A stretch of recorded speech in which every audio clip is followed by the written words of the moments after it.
Salut à toutes et à tous, c'est Vincent, j'espère que vous allez bien. Aujourd'hui, on va parler des indices boursiers et on va voir déjà à quoi ça sert un indice et comment on peut arriver à, pas prédire, mais avoir un bon sentiment sur le fait que l'indice va monter ou l'indice va baisser. Tout ça en regardant en fait les secteurs qui pèsent le plus dans cet indice et les entreprises qui le composent et le poids que fait cette entreprise ou ces entreprises sur l'indice boursier. Parce que toutes les entreprises ne sont pas égales dans un indice boursier. Alors, par exemple, on va prendre l'exemple du CAC 40. Le CAC 40, c'est les 40 meilleures entreprises françaises. On les a prises et on les a mis dans un panier d'actions. C'est comme si on prenait une espèce de panier, on mettait toutes ces entreprises là-dedans. Et quand vous achetez du CAC 40, eh bien, vous achetez un peu de toutes ces entreprises.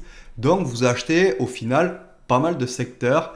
Vous aurez de la consommation cyclique, de la consommation non cyclique, vous aurez de l'énergie, vous aurez de la technologie, etc., etc. Donc ça permet vraiment de diversifier les risques.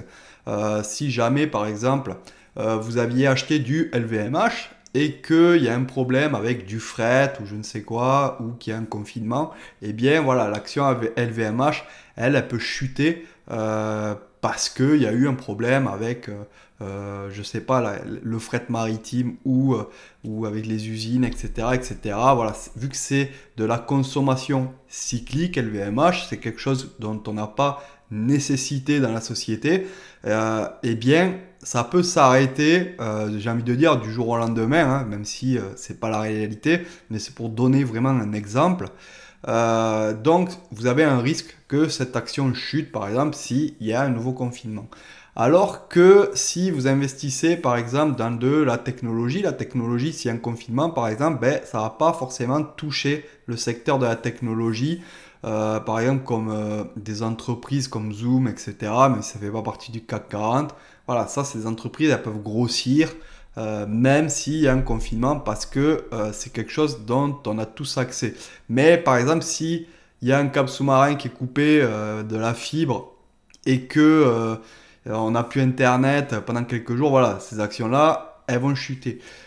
Si par exemple, il y a un confinement ou quelque chose comme ça, ou un câble sous-marin de la fibre qui est coupé, ou je ne sais quoi, ou Internet qui est coupé, et bien là, par contre, vous voyez, la nourriture, la consommation non cyclique, les choses de première nécessité, ben ça, c'est censé ne pas chuter parce que on a nécessité de consommer de la nourriture pour vivre, donc il faudra de la nourriture pour que les êtres humains comme nous se nourrissent. Donc voilà, en fait, si vous achetez des actions d'entreprises qui sont nichées, en fait, j'ai envie de dire, hein, eh bien, vous aurez toujours un risque que le secteur monte ou descende.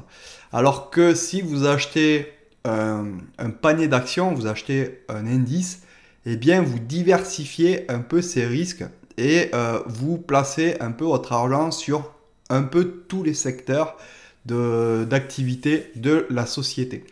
Alors, ce qu'il faut dire aussi, c'est que, par exemple, sur le CAC 40, il y a 40 entreprises, mais c'est pas figé. Tous les ans, les entreprises qui ont fait vraiment pas de bons résultats, eh bien, peuvent sortir du CAC 40 et se faire remplacer par des entreprises qui ont fait mieux qu'elles. Donc voilà, ça bouge.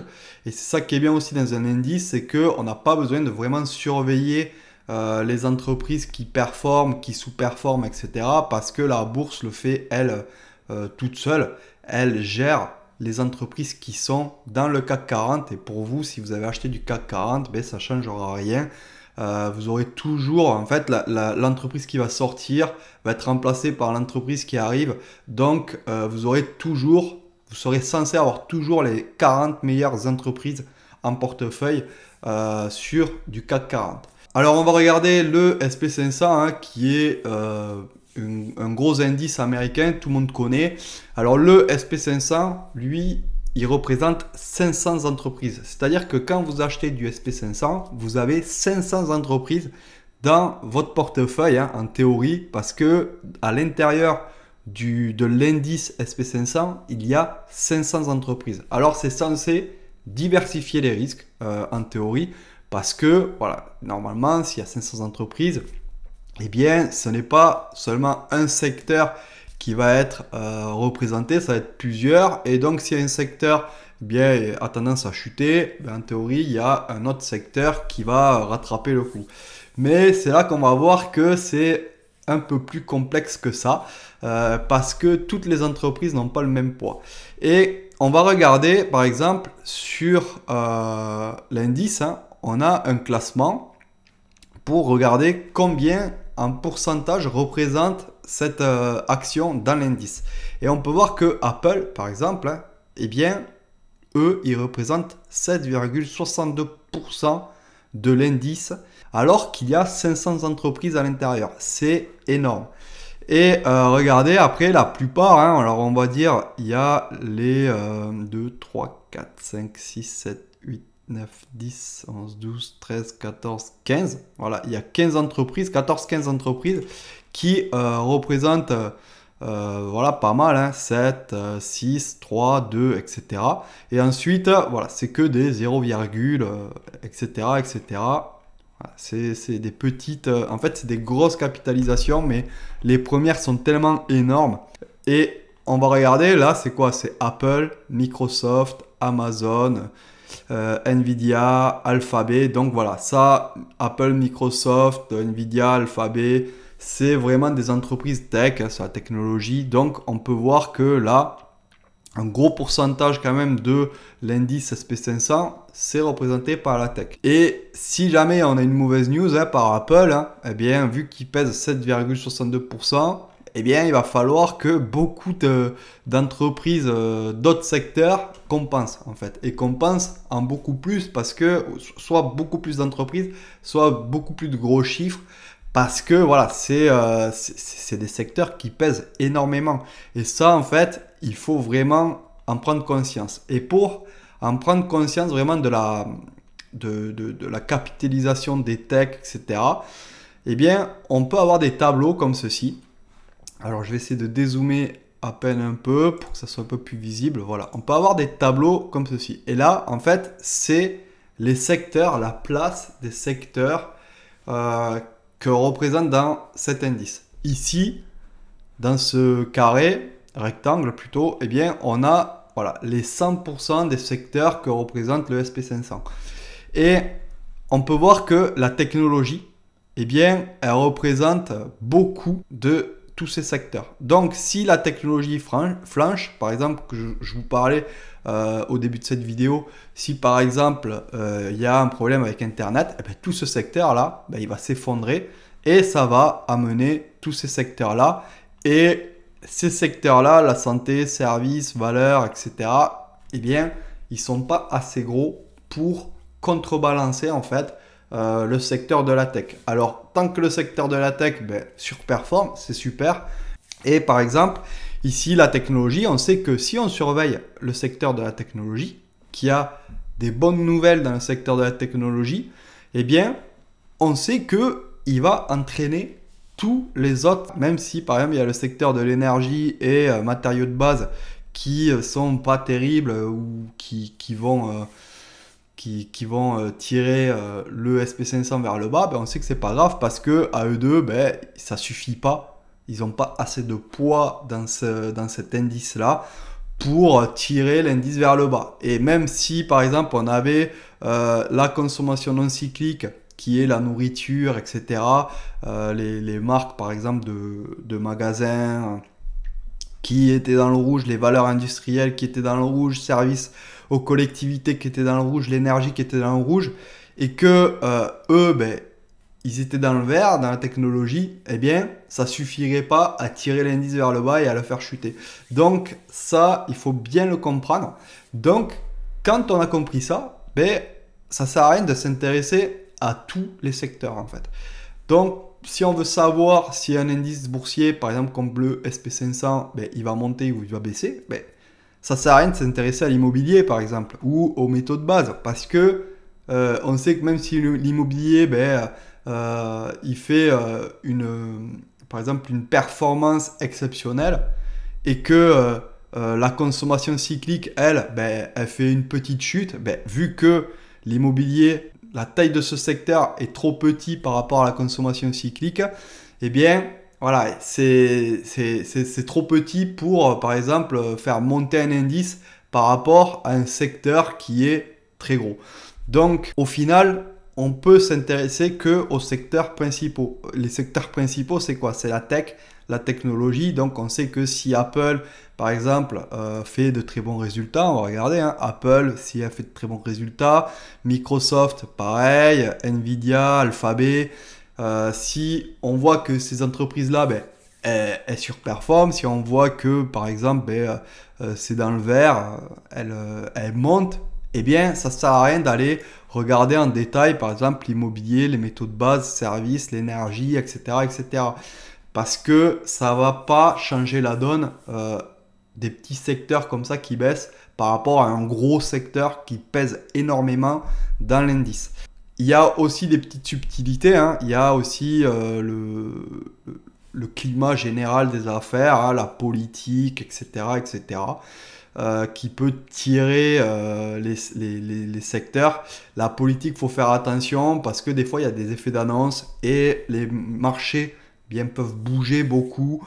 Mais en règle générale, une fois que ce petit mouvement de panique est passé, les marchés se stabilisent et reprennent leur marche. Voilà, leur marche habituelle, hein. Les principaux secteurs, je vais les détailler, je ne les ai pas trop détaillés en fait. Il y a la technologie, voilà, tout ce qui est Alphabet, Apple, etc. Ensuite, il y a la santé. La santé, comme vous pouvez l'imaginer, c'est quand même un gros secteur, hein, depuis même le Covid. Ça a encore grossi. Et ensuite, il y a consommation cyclique. Voilà, consommation cyclique, c'est ce qu'on consomme par cycle. C'est voilà, tout ce qui n'est pas essentiel à l'être humain, à notre société, hein, c'est tout ce qui est superflu. Ensuite, consommation non cyclique, c'est tout ce qui est essentiel à la vie de la société, hein, c'est-à-dire la nourriture, etc. L'énergie, bon, ça je ne vais pas détailler non plus, hein. Valeur industrielle, ça non plus. Services financiers, ben voilà, services financiers, l'immobilier, matériaux de base et services aux collectivités. Voilà, en fait, il n'y a pas énormément de secteurs et il suffit pas, en fait, par exemple pour un SP500, ça sert à rien d'aller voir chaque société, à moins que vous tradiez les actions, hein. Ça, voilà, je dis pas, mais là, ça sera plus l'utilisation d'un screener qu'il faudra. Si vous voulez savoir pour du SP500 si ça va monter, si ça va baisser, ça sert à rien de s'intéresser en fait aux actions.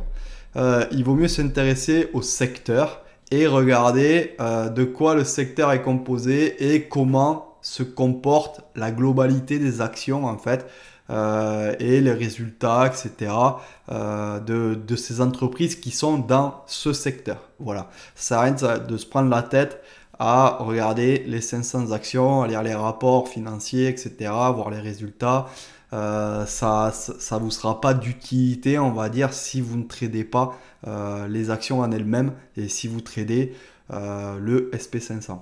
Alors ensuite, on va faire un rapide tour sur l'indice CAC 40 hein, pour voir un peu les différences selon les indices. Et là, on va voir qu'on n'a pas du tout les mêmes expositions par rapport au SP500.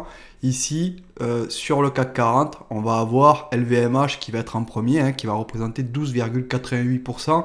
LVMH, la consommation cyclique. Ensuite, on va avoir Total Energy qui est à 7,8%. Ça, c'est de l'énergie. Ensuite, Sanofi, la santé, etc., etc. On a Airbus aussi. On n'a pas tout à fait les mêmes expositions. Et si on regarde, par exemple, la map, comme ça, on peut voir que, contrairement à l'indice américain du SP500, ben, la technologie, elle ne représente pas une grosse part de la capitalisation. Elle est là. Ça représente vraiment pas beaucoup. Donc là, le secteur technologique ne va pas fortement impacter le CAC 40, mais par contre on a une consommation cyclique, hein, parce que on a LVMH bien sûr, hein, et on a valeur industrielle, on a aussi consommation non cyclique. Voilà, c'est pas la même exposition que sur le SP500, donc forcément c'est pas la même diversification, et ça il va falloir en tenir compte aussi, que tous les indices ne sont pas exposés de la même manière. Voilà, cette vidéo est terminée. J'espère qu'elle vous a plu. Si c'est le cas, comme d'habitude, laissez des commentaires, des pouces, partagez. Ça fait énormément plaisir de voir tous les likes et tous les commentaires qu'il y a. Franchement, vous êtes de plus en plus nombreux. Je vous remercie beaucoup de votre attention et puis de tous ces likes, de tous ces super commentaires, de tous ces messages qu'on a aussi, que ce soit sur le Discord, que ce soit sur YouTube ou par mail, etc. etc. C'est vraiment, ça fait chaud au cœur de voir tous ces messages et de voir que on délivre au moins du contenu de qualité. Si vous voulez aussi vous renseigner sur la bourse en général et lire quelques articles, on a commencé à publier sur notre site DM Trading dans l'onglet publication des articles. Et vous pouvez aller jeter un œil, franchement c'est vraiment sympa, hein. Il y a pas mal de choses à apprendre, ce sont des petits articles qui se lisent vraiment facilement et on y met énormément de valeur, on essaie de vraiment y mettre le plus de valeur que l'on peut. Donc n'hésitez pas à visiter notre site dmtrading.fr et d'aller dans la rubrique publication. Allez, on se retrouve dans la prochaine vidéo, à plus, ciao.